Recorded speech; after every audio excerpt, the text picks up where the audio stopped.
Pavasara dievietes vārds ir Ostara.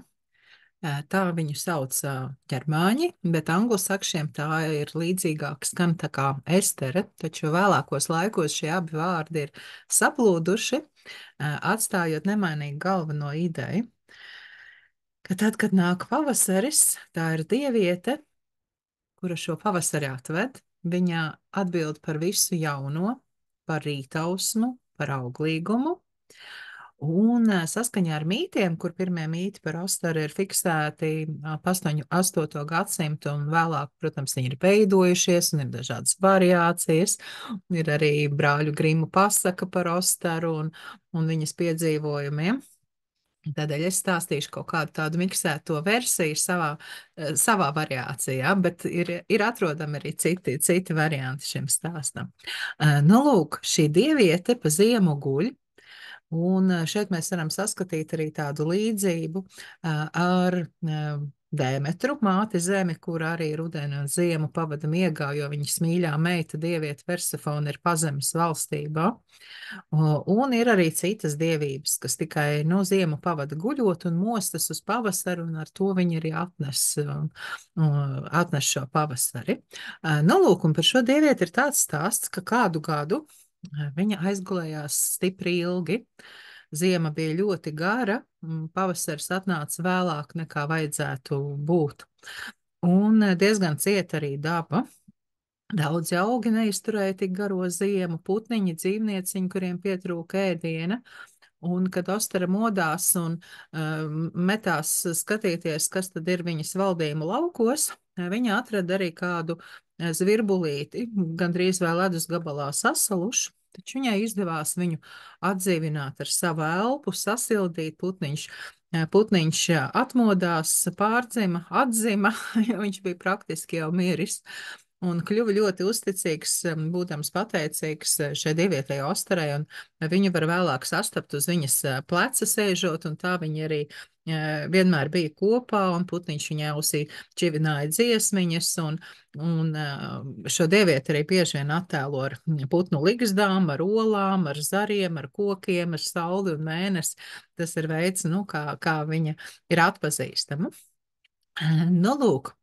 Un kādu reizi pavasarī, un pavasari parasti svinēja tā, ka arī visi dzīvnieciņi nāca, nesa dāvanas dievietei Ostarai, pateicoties par to, ka pavasaris atkal ir klāta.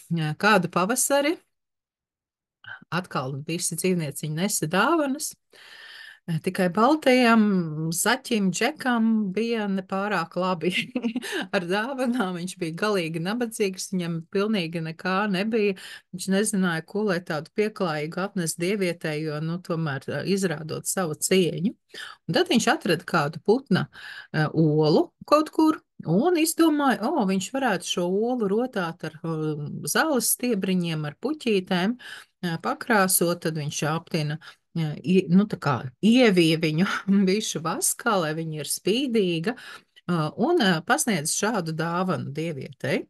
Ostara bija patīkami pārsteigta par šo dāvanu un par to, ka zaķis ir no sirds centies un ieguldījis izdomu šajā te visā, un viņa savā labvēlīgumā teica, labi, zaķi Džek, tu esi tāds balts un citi tevi nepieņem, un te varbūt ir sarežģīti par dzīvi, bet tu esi arī ļoti radošs. Es ieceļu tevi par visu zaķu karali. Taču tev ir uzdevums katru pavasari, kad es nāku atkal iemācīt arī citiem krāsot olas, un lai būtu ko bērniem dāvināt šīs izkrāšņotās putnu olas.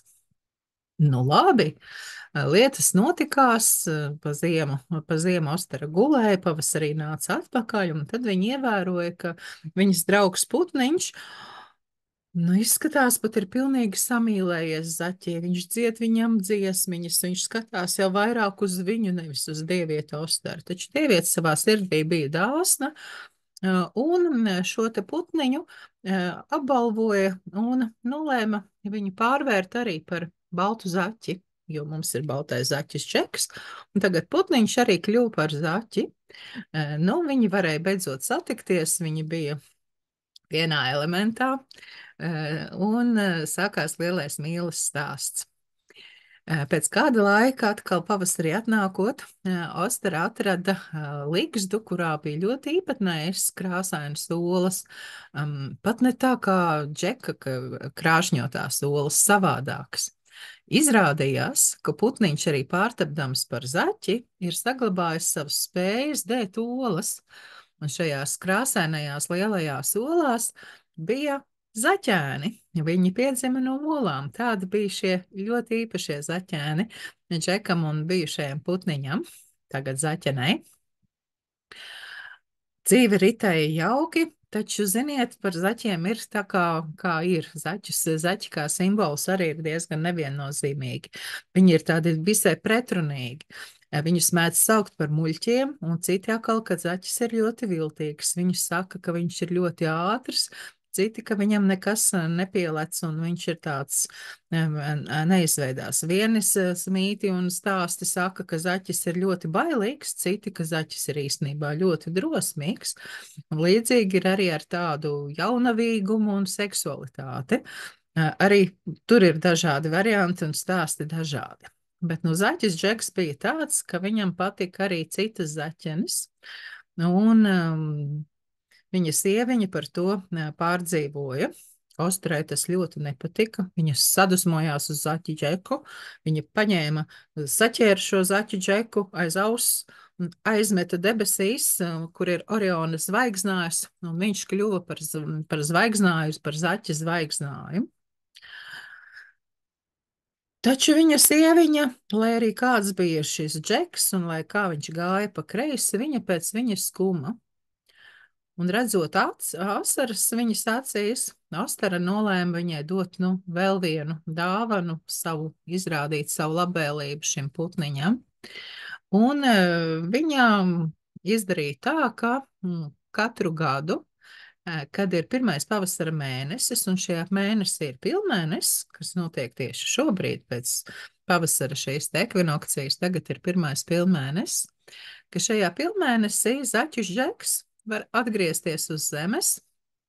Viņa uzdevums ir atkal krāsot, krāšņot olas, lai būtu ko bērniem dāvināt, un arī pabūt kopā ar savu sieviņu.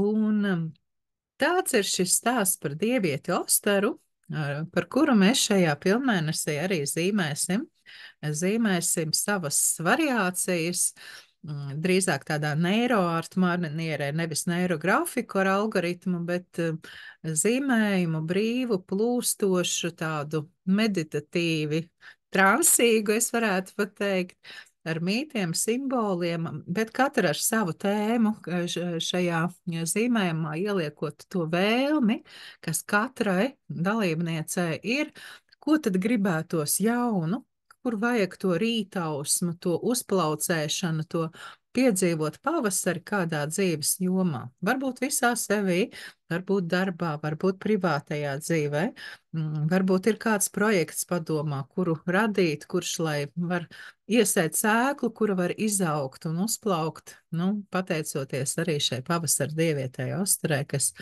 ļauj visam būt, plaukt, zelt un notikt.